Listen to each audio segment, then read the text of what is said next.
I'm Jen, single mom, artist, and entrepreneur. This is my journey to building life by my design. Come along while Jen juggles it. Hello again! Welcome to part 2 of my series on taking your own boudoir selfie. If you missed part 1, I'll link it below. Make sure you watch it as well. Okay, so today we are going to talk about lighting and posing. Lighting is the most important piece of an image. Without lighting, photography wouldn't even exist. In fact, it was the discovery of how silver halide crystals react with light that led to the invention of photography in the first place. So light is the most important element. Your lighting can make or break your image. It sets the mood. Deep shadows can add drama. A flood of light can make it feel light and airy. With your cell phone, you're going to have 3 basic options for lighting. On-camera flash, which is the flash that is built into your phone, natural light of the sun, and available light, which is a mixture of natural light, lamps, light fixtures, and any other kind of man-made light. The built-in flash will absolutely illuminate you, but it's going to be really flat lighting because the way a flash that's built into a camera is designed to work is that it throws light directly at you, which means it pushes all the shadows to directly behind you, which means you're not going to have much depth to your images. Natural light is generally deemed the best quality of light by photographers. Window light gives the subject a flood of soft light while creating subtle highlights and shadows, which gives the image depth. Now, when I shoot in my studio, I use a combination of natural light and studio strobes with softboxes. My strobes, along with their light modifiers, allow me to achieve a similar quality as natural light, but still retain complete control over that light and how it hits my subject. Available light is the kind that's most readily at our disposal. Lamps, overhead lights, any other kind of lighting in your home. This light will have a color cast to it depending on what kind of bulb is in that light source. Incandescent bulbs have a yellow color cast. LEDs, it's generally a blue color cast. Fluorescents have a little bit of a green color cast. The color cast in and of itself isn't necessarily a terrible thing as long as you know about it and you use it intentionally.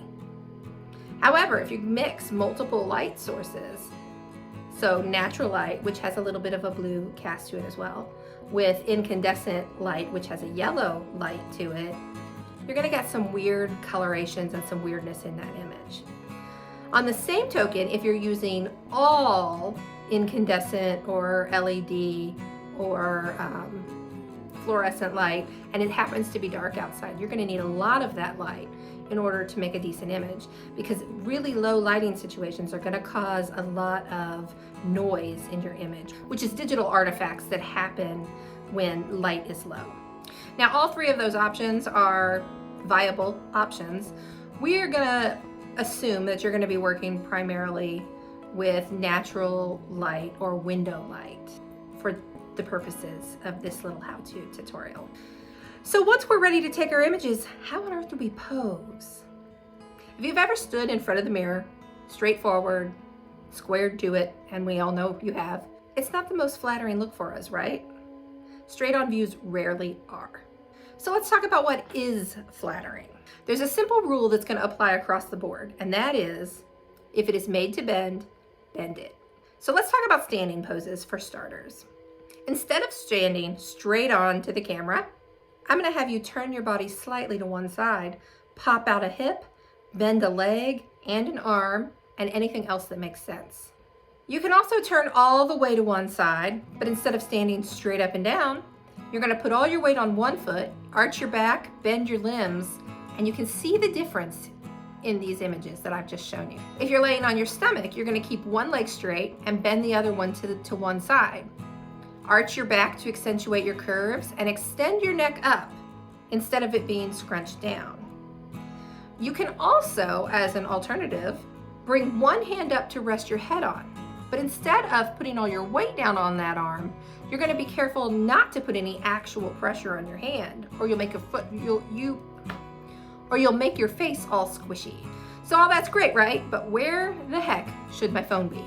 Okay, so I'm going to suggest that you position your phone in front of your light source, or in this case, your window, because we're talking about using window light, in front of your window and above eye level. Remember, if it's straight on, it's going to broaden out your face and make your nose look larger. So we're going to put it slightly above eye level to counteract that effect. And again, you can see this demonstrated here. On the left, the camera is just above eye level. On the right, it's actually just slightly below eye level, but you get the idea. My face looks a lot broader on the right-hand side than it does on the left-hand side. And again, you're gonna place your camera between your light source or your window and yourself. All right, let's put it all together. So let me show you my actual setup here. Just for the sake of doing this without professional equipment, I'm literally setting my phone on a chair. This chair happens to be just above eye level if I'm laying on the bed. I'm gonna have to prop it on some books or something for sitting poses, obviously, because it's not gonna be quite tall enough. I'm also using my studio strobe with light box, but I have it set on continuous light to mimic the sunlight that would come through the window here. And I'm doing that only because it's March in Indiana and it's dark after 6 o'clock, and I'm shooting this late in the evening.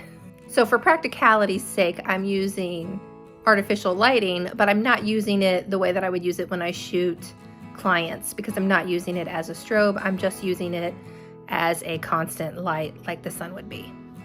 Okay, so this is the session that I did of myself. It took a little over 30 minutes.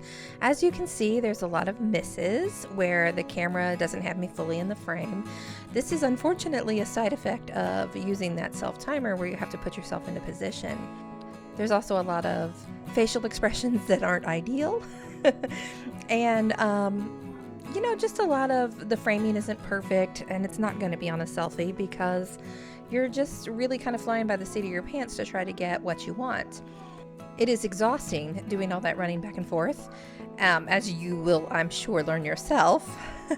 Positioning is definitely one of the hardest keys here, but you just have to keep trying. Ultimately, there's probably only 3 images in this whole batch that I would have kept, but I kept them all for the sake of this video. I wanted you to see that it is definitely a work in progress. It is not quick, it is not easy, and it is going to take a lot of hit and miss to get images that you actually like.